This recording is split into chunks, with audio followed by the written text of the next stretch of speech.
ଆସନ୍ତୁ ବୁଲିଯିବା ଆମ ବାଡ଼ିରେ ଥିବା ଝରଣା ପାଖକୁ ଆସନ୍ତୁ। ଚାଲୋ। କି ବର୍ଷା ହେଲା କେଜାଣି ସବୁପଟେ ଖାଲି କାଦୁଅ ପାଣି ଆଉ ଆମ ବାଡ଼ିରେ ଝରଣା। ଆସନ୍ତୁ ଆମ ଏମିତି ରାସ୍ତା ଦେଇକି ମୁଁ ଯାଉଛି। ଦେଖନ୍ତୁ ଆମର କେମିତି ଝରଣା କୋଉଠୁ ବାହାରିଛି। ଏ ଦେଖନ୍ତୁ ଏଠି ବାହାରିଛି ଆମର ଝରଣା।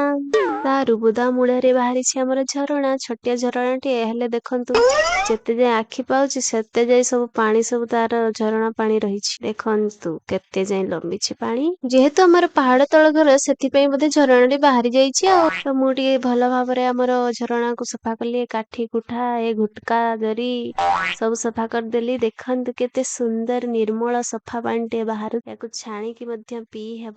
ତ କାହାର ଘରେ ଯଦି ପାଣି ଅଭାବ ହବ ଆସିବେ ଆମ ଝରଣାରୁ ପାଣି ନେଇଯିବେ। Uh-oh. ଆପଣଙ୍କ ବାଡିରେ ଯଦି ଝର ବାହାରିଛି ମତେ ଜଣେଇବେ।